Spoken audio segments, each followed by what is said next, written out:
Hey Zach, thank you for making that trip report video.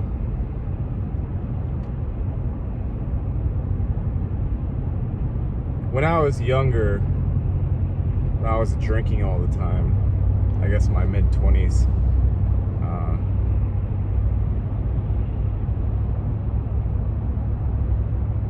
I was in this sort of mind space of wanting to try these things, wanting to try hallucinogenics. Salvia was one of the ones that I was actually considering because it wasn't illegal and it seemed to be pretty easy to get a hold of.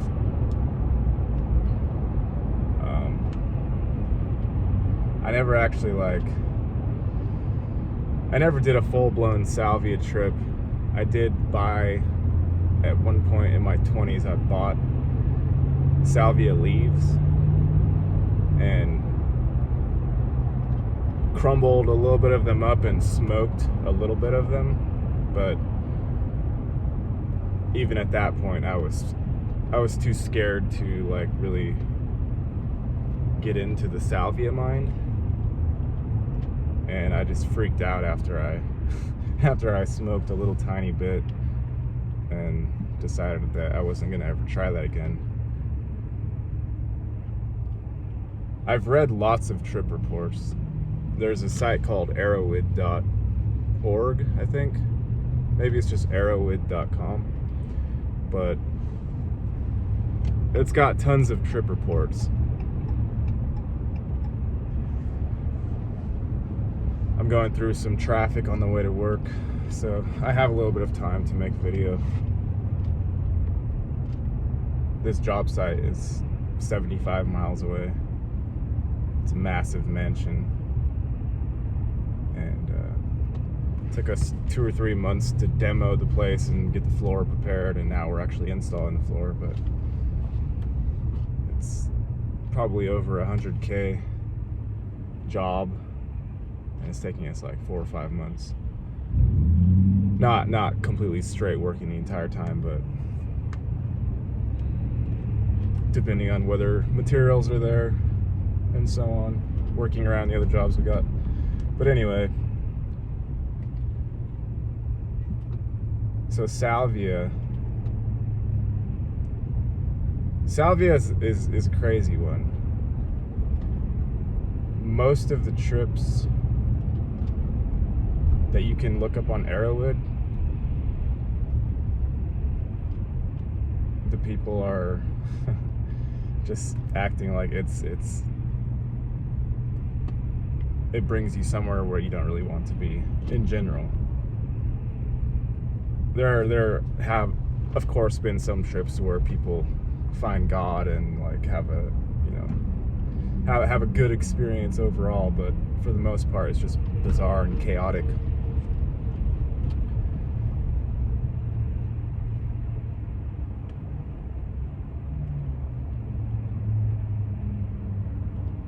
But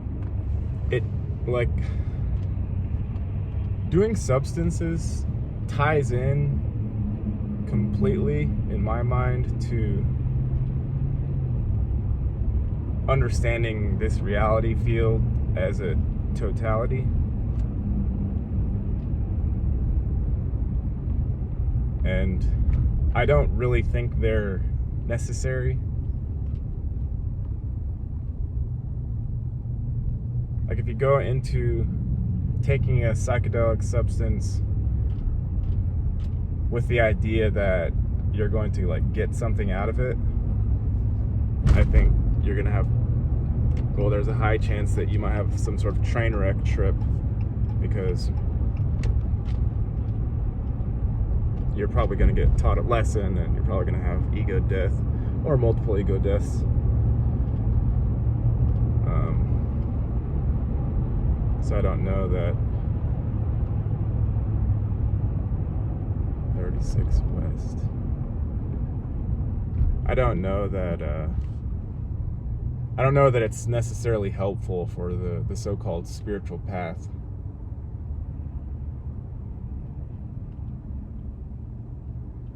I've done weed numerous times. I've smoked marijuana quite a lot, and I've documented a little bit of it on here. The first time, because I was so sensitive, and I hadn't really done substances. The first time was probably akin to what Salvia would have been for somebody who had more tolerance to these types of things. I was just like it was wild, and the whole experience defies like logical explanation.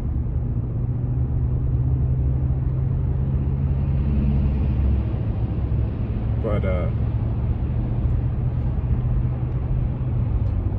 when you were talking about your out breath fractalizing, digitizing, that part felt kind of familiar. When I would smoke weed, when I was very sensitive to it, and it was acting very much like a full-blown hallucinogenic for me, what it did, the main thing that it did was it took the sensory reality that I was experiencing internally, and it entrained it. So when you're not on any type of drugs whatsoever, like this moment, right? I have sensory input coming in, but it's not intrusive to my soul. Like, it's not intrusive to my internal comprehension of reality as I flow through it in a linear fashion. There's a normal, you could even say a friendly overtone, like feeling space of the reality as it is unfolding. When I would smoke weed, especially the first time, when you said you felt like you're being mocked, there was a lot of that in there.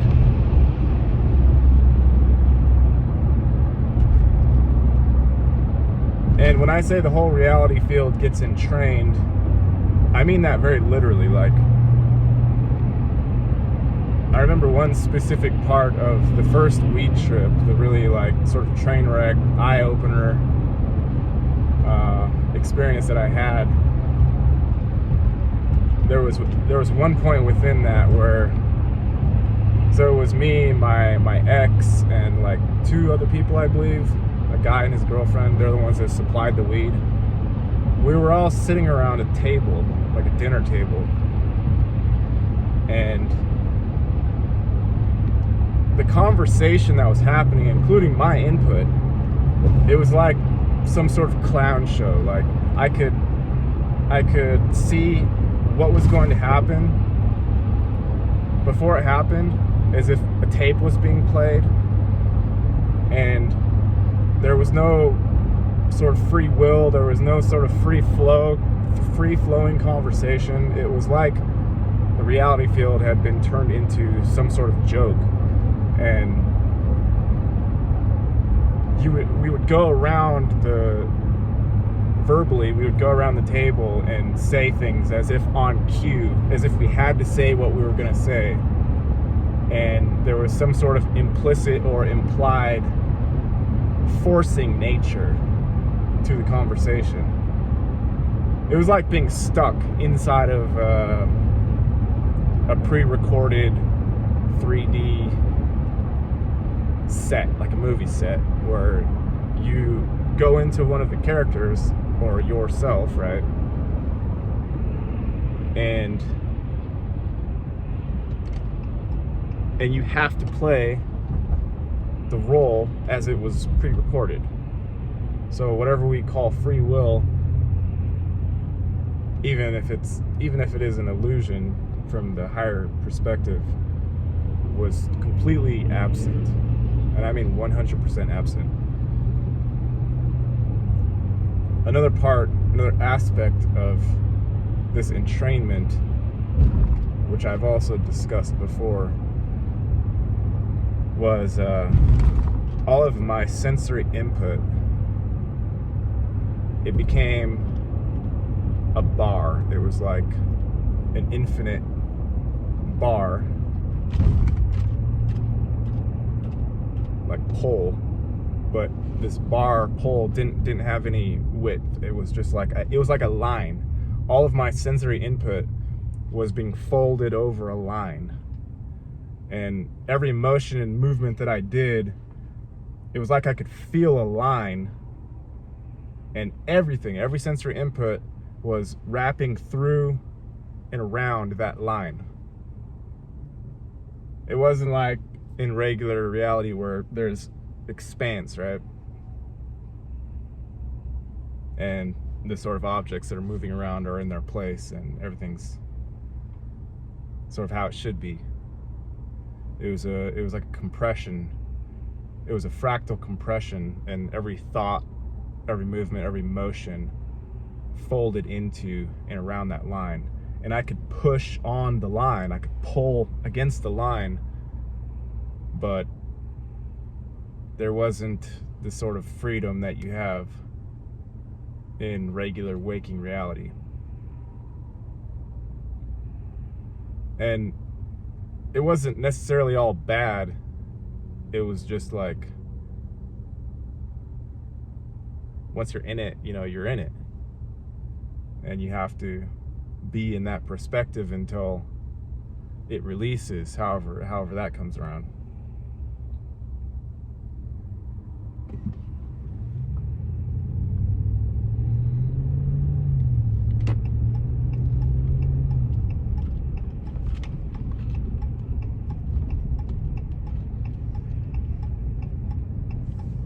Let's see if I can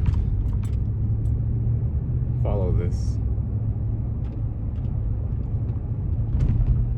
See if I can follow this map while I'm trying to make a video. Don't know if I can. 76 West. I guess I'm kind of doing it correct.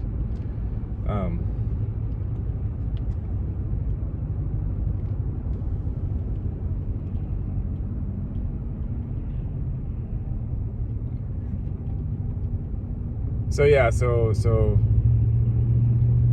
I was able to directly witness what entrainment was, and I know that there are numerous different types of entrainment, and it literally is a hijacking of your consciousness, and you are forced to perceive the unfoldment of your reality field in a very specific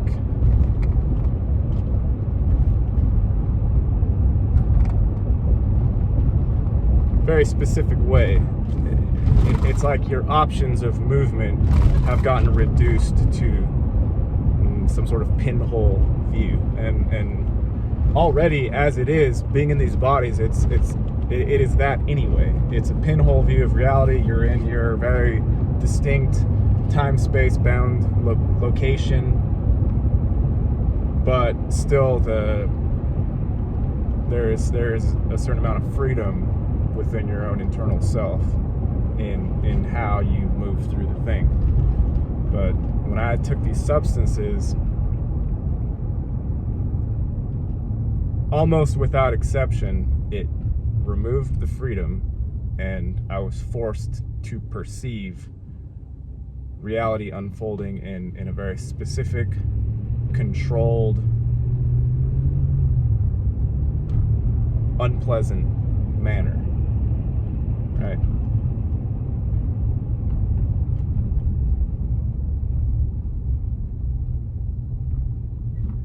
And later on, I came to understand that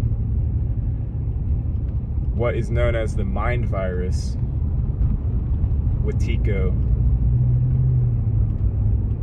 is also that entity, that phenomenon is wrapped up in humans consuming substances. It's wrapped up in that.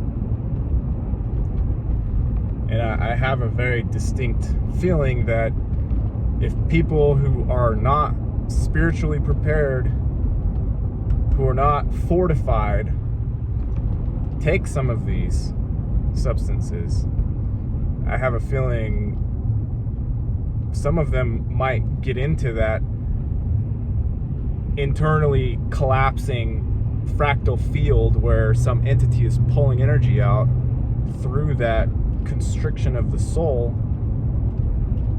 And I have a feeling that some of them get stuck in there for a really long time. Like I was stuck in there when I was doing this stuff for what felt like eternities, compounded on themselves, falling into themselves, and it just goes and goes and goes.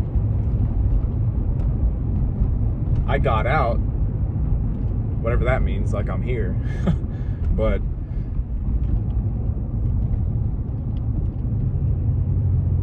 I can see the possibility that somebody who is not ready, somebody who's not spiritually fortified, could get stuck in that, to where they're fractally compressing into themselves, not realizing that this substance is amplifying emotion, it's amplifying fears, and they can fractal fall into a hell realm and just stay there, getting vampired off of by this mind virus. And beings can do this too. Beings can suck energy if they see someone fall into some of these sort of Ouroboros traps. It's a whole thing. Like, it's a whole spiritual degradation possibility that can happen to anybody. Hell realms are very, very real. The heaven realms are also equally as real, because this is duality, and everything has its counterpart.